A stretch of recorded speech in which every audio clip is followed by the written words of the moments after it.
warahmatullahi wabarakatuh. Waalaikumsalam. Alhamdulillah wa syukurillah wa nikmatillah wa la haula wa la quwata illa billah. Sahabat podcast PMII kolaborasi Pringsewu. Malam hari ini kita melanjutkan yaitu mengulik sejarah PMII Pringsewu.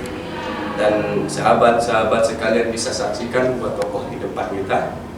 Di sana ada Bang Dharma. Selamat malam Bang Dharma. Malam. Beliau adalah Ketua Umum Cabang Pringsewu definitif yang pertama. Sebelah kiri saya tepat ada Bang Adam Malik. Selamat malam Bang Adam Malik. Selamat malam. Beliau juga Ketua Umum pertama Waikanan, definitif pertama juga.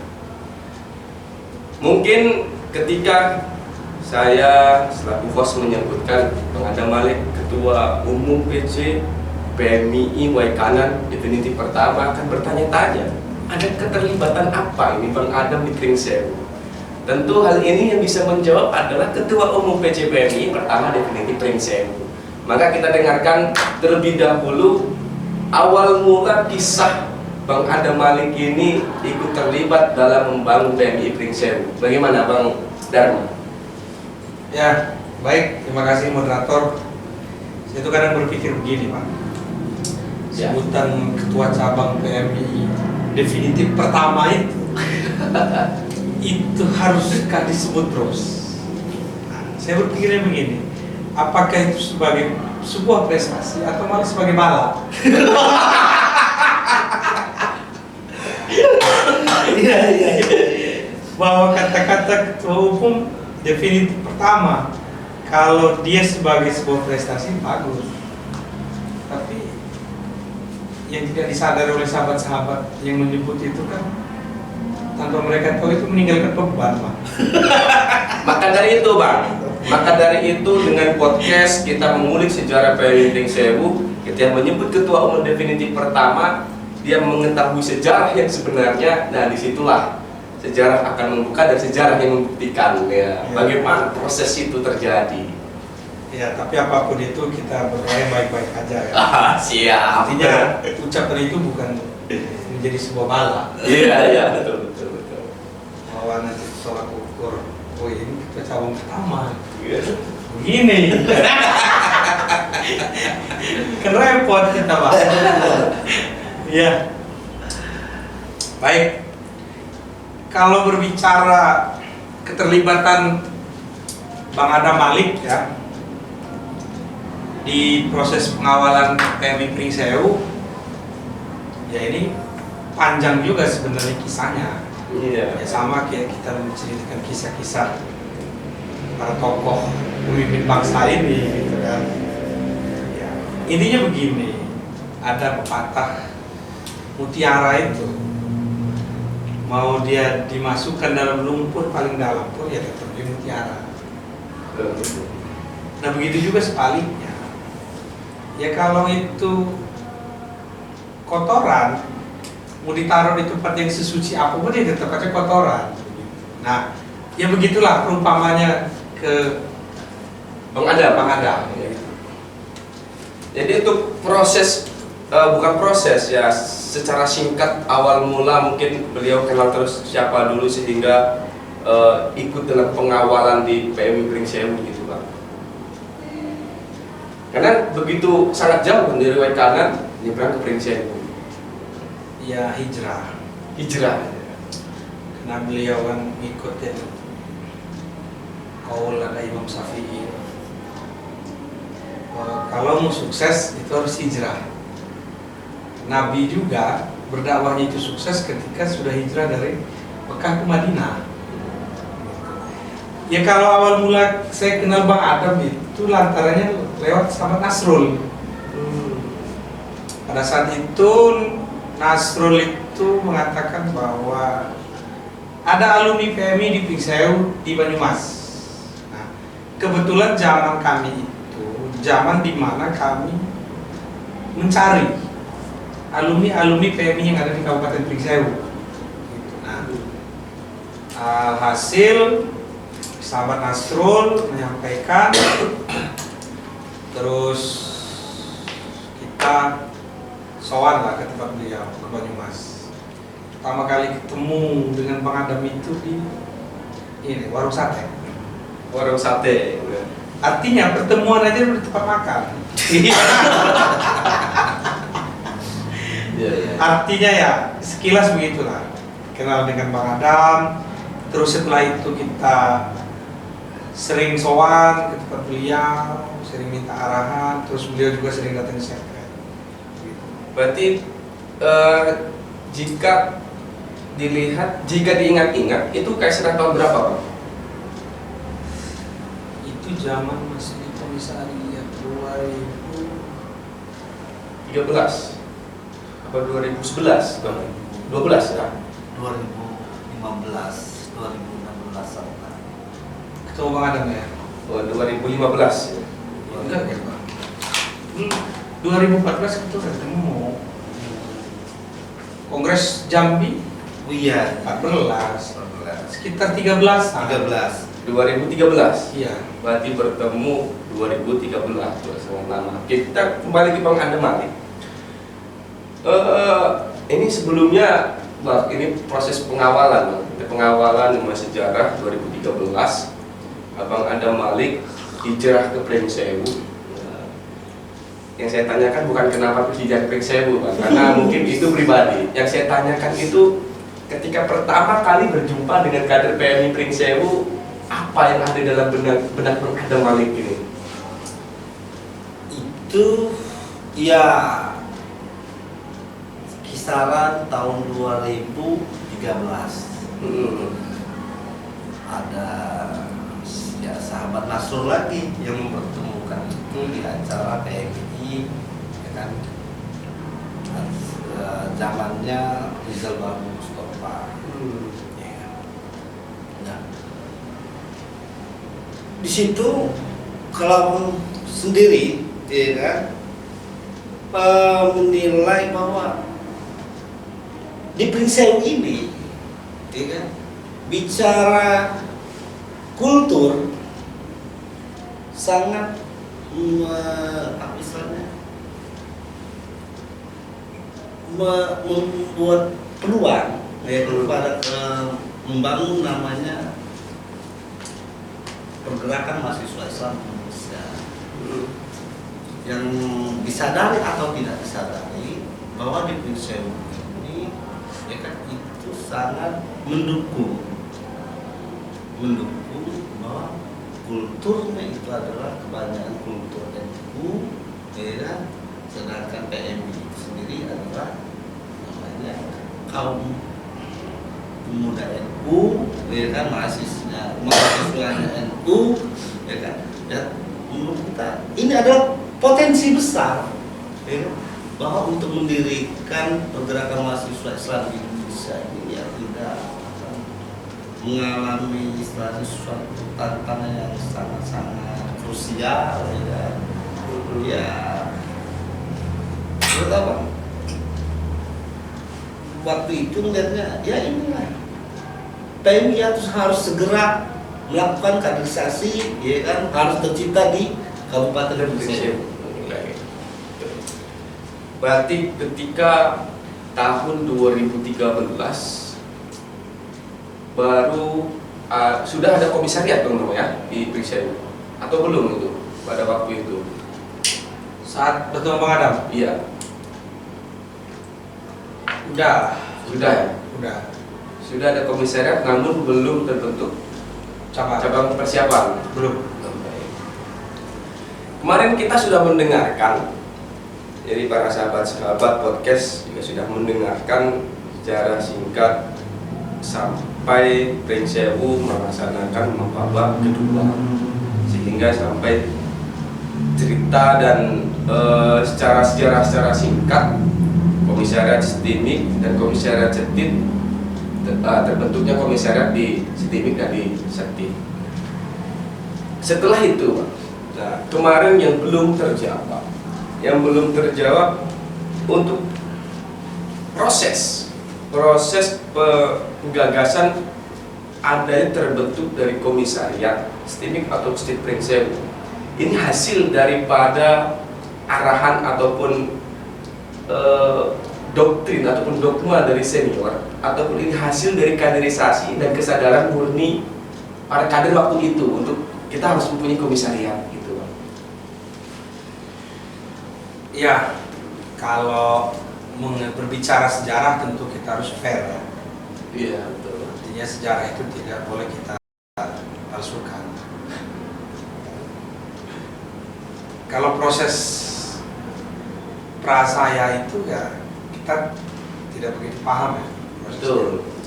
Tapi yang kita ingat pasca kita mapapa terus sampai dengan detik ini. Pada saat kita mapapa, Pringseu ini belum ada komisariat, belum. Dia hanya ada koordinator.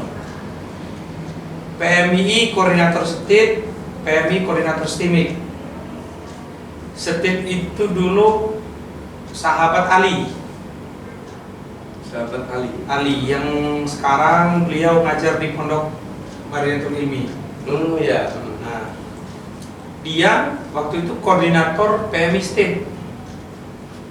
STIMIK pada saat itu ya itu Bang Suprondi kalau nggak salah. Nah, belum ada komisariat pada saat itu. Komisariat. Nah, kalau berbicara itu hasil ijtihad siapa, tentu itu hasil ijtihad semua. Itu artinya proses pembuatan pembentukan komisariat itu bukan dari kader semata, tapi juga ada dorongan dari alumni. Nah, setelah kami mapaba itu hilang, terus sampai berlangsung lumayan itu Paku. Pertama kali tercetus kita mau pembentukan komisariat itu setelah kita ketemu dengan komisariat Unila. Nah, kita dulu vakum, tapi di kampus identitas kita sebagai PMI itu selalu kita sampaikan ke mahasiswa maupun ke dosen bahwa kami ini kader PMI. Walaupun notabene pada saat itu kita masih vakum. Nah, sampai alhasil kita itu mengibarkan bendera itu di depan kampus, bendera PMI. Ketemu sahabat-sahabat dari Unila, ngobrol, bertemu dengan pengurus PKC pada saat itu, sehingga sepakatlah komisariat di Pringseu harus dibentuk. Nah, secara aturan komisariat itu dibentuk ketika belum ada cabang, seharusnya itu kan cabang terdekat. Bisa itu dulu cabang Bandar Lampung atau cabang Tanggamus yang menghandle Pringseu. Cuman atas permintaan ketua PKC pada saat itu, Bang Arif Rahman Hakim, dia minta Pringseu khusus itu di bawah naungan PKC langsung. Makanya dulu SK komisariat zaman kami itu langsung SK PKC, bukan SK cabang. Nah, jadi setingkat kita ngelewatin cabang, langsung diambil oleh PKC. Nah, setelah ngurus administrasi, akhirnya terbentuklah komisariat, didefinitifkan Pringseu.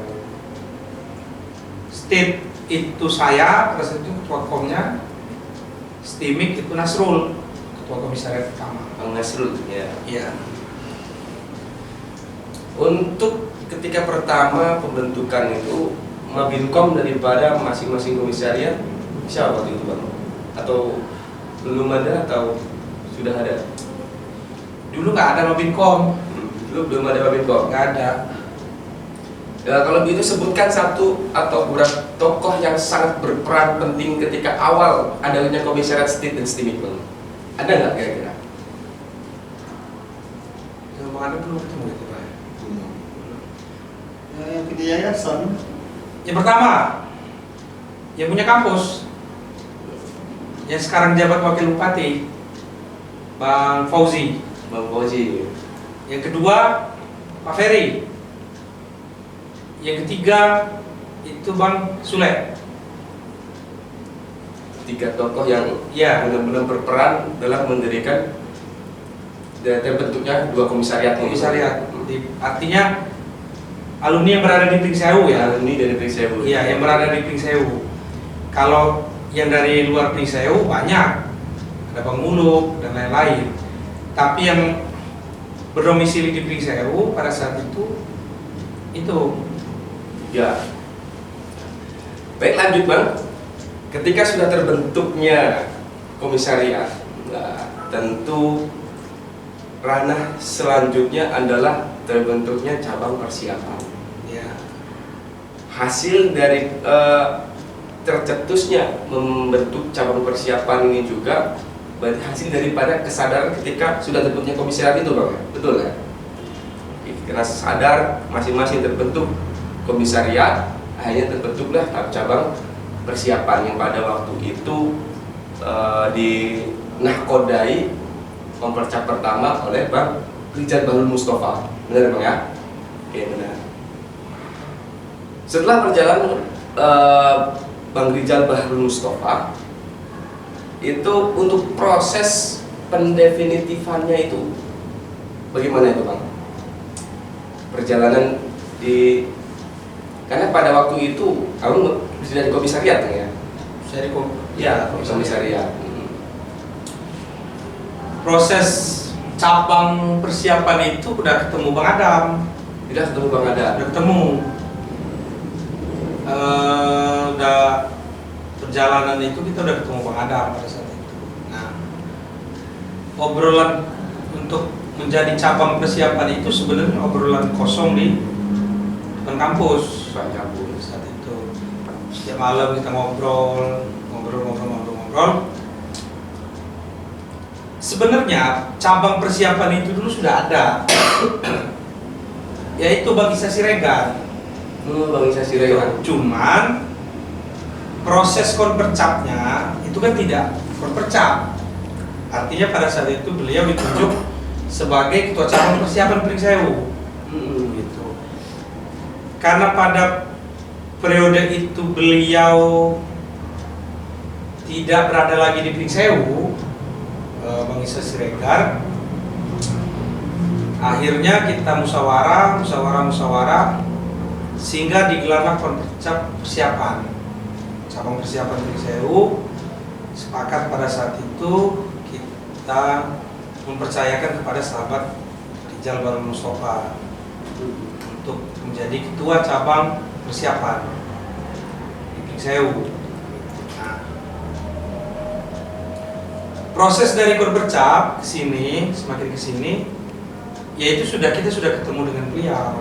Jadi ketika Bang Rijal Bahrul Mustafa sudah ketemu dengan Bang Adam kan? Sudah ketemu Bang Adam, dan Bang Adam mengetahui tidak proses konpercap pertama cabang persiapan Pring Sewu itu?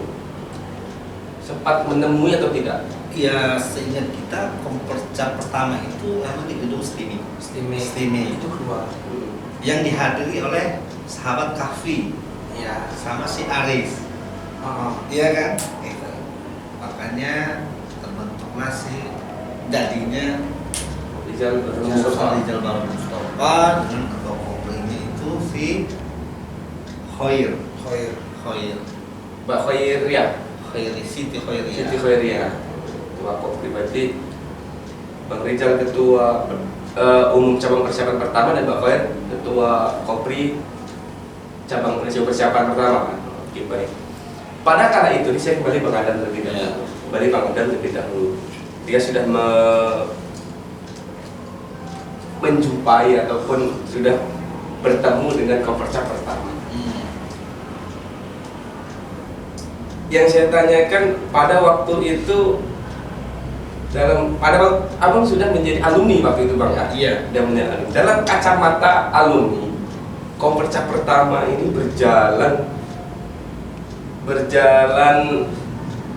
biasa dan berdasarkan musyawarah dingin ataupun sudah ada konflik ataupun sudah Aklamasi, Mas. aklamasi.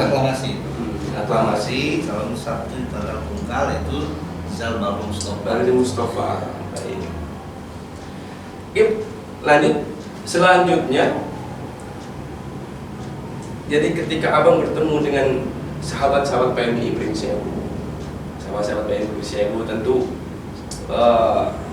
marwah ataupun semangat giroh tentang pergerakan ini pasti akan kembali lagi,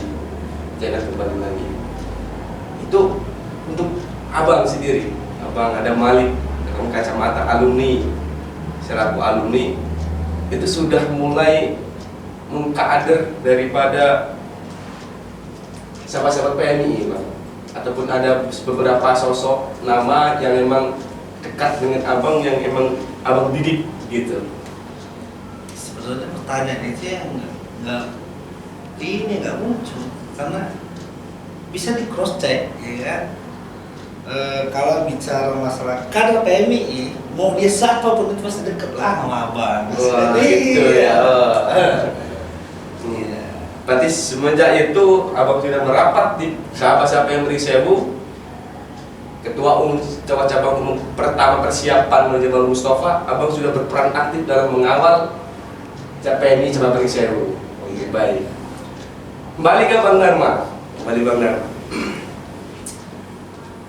Ketika proses tentu untuk definitif prosesnya panjang, dan Bang Dharma adalah ketua umum cabang persiapan ketua umum cabang pertama definitif.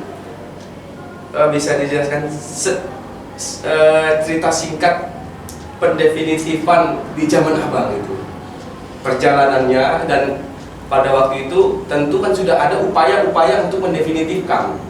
Dan pada waktu itu udah upaya mendefinitifkan, tapi dan terdefinitifkan pada zamannya abang. Nah itu tentu ada pelajaran yang diambil dari sebelumnya, sehingga pada zaman abang berhasil menggulkan ini. Nah tentu inilah yang menjadi menarik sekali, sangat menarik, dan menjadi sisi yang begitu bercahaya. Ini ketua umum cabang pertama definitif yang bisa diambil pelajaran oleh sahabat-sahabat lainnya, bahwasanya kemampuan intelektual dan kemampuan dalam hal bidang harus dikuasai ketika kita mengurus segala hal. Gimana, Bang? Jadi sebelum Bang Dharma mau bicara, Gimana? pasti sebenarnya ini kondisi realnya.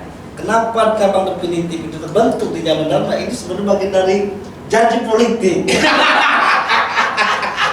Janji politik, gitu. selaku kandidat, ya kan, ketua umum cabang Persewu, ya kan? Gitu. Mungkin bisa lanjut. Tapi nanti dulu, Bang. Nanti dulu. Karena ini menarik juga ini, karena ketika ada janji politik ini. Ini sebenarnya bagian dari janji politik.